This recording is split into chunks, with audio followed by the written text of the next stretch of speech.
नमस्कार दोस्तों, मैं हूं तुलसी और भारत की एक लड़की निमिषा प्रिया, केरल की रहने वाली, जो कि नर्स का कोर्स इन्होंने किया था और पैसे कमाने के लिए ये विदेश चली जाती हैं, यमन चली जाती हैं। यमन के ही एक शहर सना में ये जॉब करती हैं और अपने पति के साथ रहती हैं। पति कुछ कारणवश भारत वापस आ जाता है और परिस्थितियां वहां कुछ बन जाती हैं ऐसी कि निमिषा प्रिया वहां से वापस नहीं आ पाती हैं, फंस जाती हैं और फिर वहीं रहकर अपनी नर्सिंग की जॉब करती हैं और वहीं के एक यामनिक नागरिक के साथ मिलकर क्लिनिक खोलती हैं। और वहीं यामनिक नागरिक को इन पर इल्जाम है कि इन्होंने उस नागरिक को दवाइयों का ओवरडोज देकर मार दिया है। तो इसीलिए पहले निचली अदालत से इनको फांसी की सजा सुनाई जाती है। उसके बाद ये सुप्रीम कोर्ट में इसकी याचिका दायर करती हैं। तो कुछ सुनवाई के बाद निचली अदालत का फैसला बरकरार रखते हुए सुप्रीम कोर्ट भी इनको वही सजा दे देता है।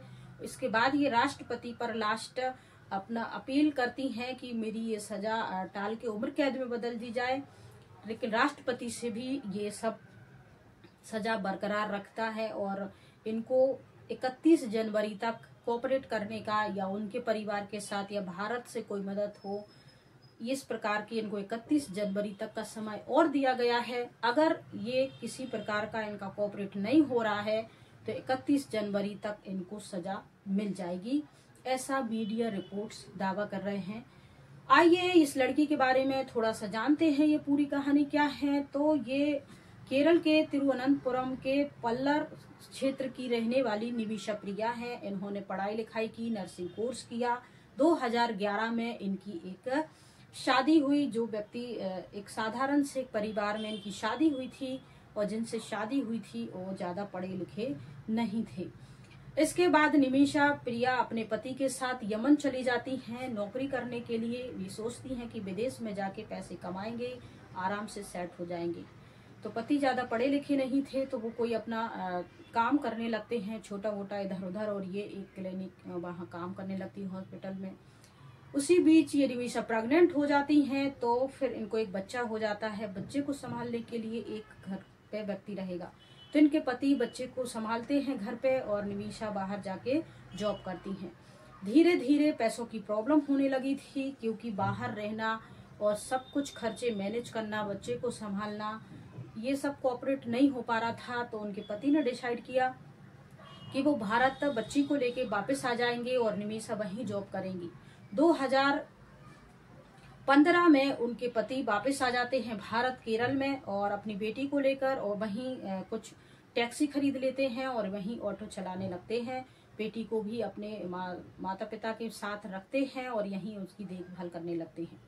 निमिषा भी भारत आना चाह रही थी, लेकिन इसी बीच यमन में कुछ झगड़े दंगे शुरू हो जाते हैं और उनकी जो राष्ट्रपति भवन होते हैं वहां भी कुछ झगड़े दंगे की फैल जाते हैं। तो जो भी लोग आ रहे जा रहे थे वहां की हवाई यात्राएं जो होती हैं वो रुक जाती हैं, और जो वीजा होते हैं भारत के आने वाले या दूसरे देशों के वो जब्त माना बंद कर दिए जाते हैं कि अब नहीं मिलेंगे, कोई ना आ जा सकता है ना जा सकता है। तो इसी बीच निमिषा को थोड़ी सी दिक्कत होने लगी थी। वो जहाँ काम कर रही थी वो सब कुछ बंद, जैसे लॉकडाउन टाइप का हो गया था, पैसों की दिक्कत हो रही थी। तभी उनके हॉस्पिटल में काम करने वाले एक यमनिक नागरिक जो जलालुद्दीन है उनसे मुलाकात करती हैं और उनके साथ मिलकर वो एक क्लिनिक खोलने का फैसला करती हैं। जलालुद्दीन जो होते हैं वो निमिषा दोनों मिलके क्लिनिक खोलते हैं और निमिषा का उनने पासपोर्ट वगैरह, पहचान पत्र जो भी था, सब कुछ डॉक्यूमेंट्स अपने पास रख लिए थे, ये दिखाने के लिए कि मुझे अपने क्लिनिक का लाइसेंस पास करवाना पड़ेगा, उसके लिए मुझे तुम्हें अपनी वाइफ दिखाना पड़ेगा, तो लाइसेंस जल्दी पास हो जाएगा और हमें ज्यादा प्रॉफिट होगा। ऐसी बातें करके उनके डॉक्यूमेंट्स जो होते हैं असली वो रख लेते हैं और उसमें अपनी वाइफ दर्शाते हैं, और निमिषा की जो भी एल्बम्स वगैरह होते हैं उसको भी ये जलालुद्दीन तोड़ फोड़ करके खुद की फोटो निमिषा के साथ लगाकर और वहाँ यमन में ये शो करते हैं कि वो उनकी पत्नी है और वो दोनों पति पत्नी ये क्लिनिक चला रहे हैं। चलो यहाँ तक तो ठीक था, क्लिनिक से पैसे अच्छे खासे आने लगे थे। वहीं जलालुद्दीन इन सारे पैसों को खुद के पास रखने लगे थे और निमिषा को थोड़े थोड़े पैसों के लिए तरसाते और शर्तें रखते कि तुम्हें मेरे साथ ऐसा करना होगा, मेरे दोस्तों को खुश रखना होगा मुझे। इन सब से निमिषा काफी परेशान हो गई थी। वो कहने लगी कि मैं भारत वापस जाना चाहती हूँ, तुम मुझे मेरा पासपोर्ट, वीजा जो भी है वापस दे दो। इस पर जलालुद्दीन देना नहीं चाह रहा था और निमिषा इन सबसे तंग आकर उसने प्लान बनाया कि क्यों ना हम बेहोशी का इंजेक्शन देकर इसको बेहोश करके यहाँ जो भी डॉक्यूमेंट्स हैं वो सब सर्च कर लेते हैं और ले जाते हैं। जलालुद्दीन को वह निमिषा बेहोशी का इंजेक्शन देती है, लेकिन वो एक इंजेक्शन में बेहोश नहीं हो पाता है तो वो दूसरा दे देती है। ओवरडोज की वजह से कब इस शख्स की मौत हो जाती है उसे कुछ पता ही नहीं रहता। उसे तो यही लगता है कि वो बेहोश हुआ है और फिर वो जाके अपने जो भी वीजा वगैरह थी वो ढूंढने लगती है सामान में, फाइलों में। और फिर जब वो इसके पास आती है, देखती, चेक करती तो उसे घबरा जाती है। इतने में उनके परिवार वाले, जलालुद्दीन के फैमिली वाले इनको पुलिस केस कर देते हैं कि इस लड़की ने मेरे बेटे को मार दिया है और पुलिस से ये पकड़ी जाती हैं। और फिर निचली अदालत में, सना की निचली अदालत में इनका केस चलता है और एक यामनिक नागरिक को ओवरडोज देकर उनको मारने के जुर्म में इनको सजा फांसी की दी जाती है, सुनाई जाती है। इसके बाद ये सुप्रीम कोर्ट में भी याचिका भेजती हैं। यहाँ इनके जो पति होते हैं, जब इनको पता चलता है कि ऐसे वो फंस गई हैं, 2017 में ये केस चलने लगता है। इनके पति यहाँ एक मुहिम चलाते हैं, फंड इकट्ठा करते सोशल मीडिया के माध्यम से, क्योंकि एक रास्ता ये था कि सुप्रीम कोर्ट में ये अपनी याचिका दायर करें, दूसरा रास्ता ये था कि जिस व्यक्ति की मौत हुई है उसके परिवार वालों को अगर माफी मांग लें और उनके परिवार वाले माफ कर दें और माफीनामा के तौर पर वो कुछ पैसे इनसे ले लें तो ये केस सॉर्ट आउट हो सकता है। और ये पैसों के लेन देन से केस सॉर्ट आउट करने को ब्लड मनी कहा जाता है। तो इसके लिए 1,75,00,000 ऐसे कुछ रुपए जमा करने थे। इनके पति यहाँ सोशल मीडिया के माध्यम से, फंड के माध्यम से पैसे इकट्ठे कर रहे थे, क्योंकि वो तो ऑटो चलाते थे।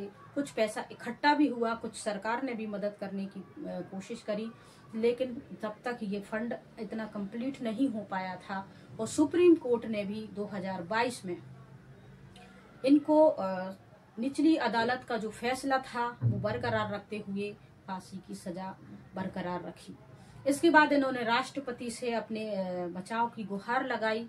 उनके परिवार के साथ भी कोऑपरेट नहीं हुआ, वो उतना फंड भी इकट्ठा नहीं हो पाया और यहाँ से सरकार भी जो भी मदद कर रही थी या जो भी वहाँ के प्रोटोकॉल हों, चले नहीं चले इसका कोई क्लियर नहीं। बस मीडिया रिपोर्ट्स की माने तो फिर 31 जनवरी तक इनको सजा, जो राष्ट्रपति ने भी इनको माफ करने से इनकार कर दिया, इनकी जो फांसी की सजा थी उसको टालकर उम्र कैद में बदलने से भी माफ कर दिया, मना कर दिया है। तो अब इनके पास अब ऐसा कोई ऑप्शन नहीं। फिर भी इनको 1 महीने तक का ऑप्शन है। अगर इस बीच कुछ हो सकता है समझौता, सरकार भी कोशिश कर रही है वहाँ की सरकार से संपर्क साध के सॉर्ट आउट करने की, तो अगर हो सकता है तो 31 जनवरी तक निमिषा बच सकती हैं। वरना सोशल मीडिया के माध्यम से ये मीडिया रिपोर्ट्स के माध्यम से ये जानकारी निकल के सामने आ रही है कि 31 जनवरी 2025 तक निमिषा को ये सजा दे दी जाएगी। तो ये सब कैसे हुआ, क्यों हुआ और कैसे फंस जाते हैं, तो ये कहानी बताने का उद्देश्य ये है कि आप विदेश जाते हैं पैसे कमाने के लिए। बहुत सारे लोग जाते हैं, बहुत सारे लोगों का अपना तरीका होता है पैसे कमाने का, नाम कमाने का, जॉब करने का। अच्छी बात है, लेकिन भारत कोई छोटा मोटा देश नहीं है और किसी प्रकार की कोई कमी नहीं है। अपने देश में ही रहिए, एक रोटी कमाइए, सुकून से खाइए, सुकून से सोइए और फिर उठिए, फिर काम कीजिए। यहाँ के भी बहुत जाने माने लोग हैं, टॉप 10 की लिस्ट में भी अमीर ज़्यादा भारत के आते हैं, कोई बहुत बड़ी बात नहीं है।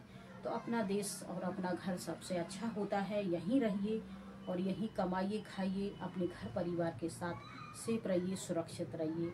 और ऐसी कहानी में आपको पसंद आई हो तो वीडियो को लाइक कर दीजिए, शेयर कर लीजिए, साथ ही हमारे चैनल को सब्सक्राइब भी कर लीजिए।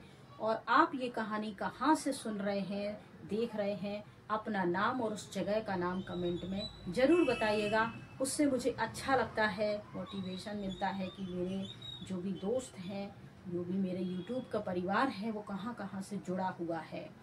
बाकी अगर आप चाहते हैं कि हम आपका नाम लें तो अपना नाम और उस जगह का नाम भी जरूर बताएं, तो अगली वीडियो में हम आपका नाम लेंगे। और अपना ध्यान रखिए, स्वस्थ रहिए, मस्त रहिए। जय हिंद, जय भारत।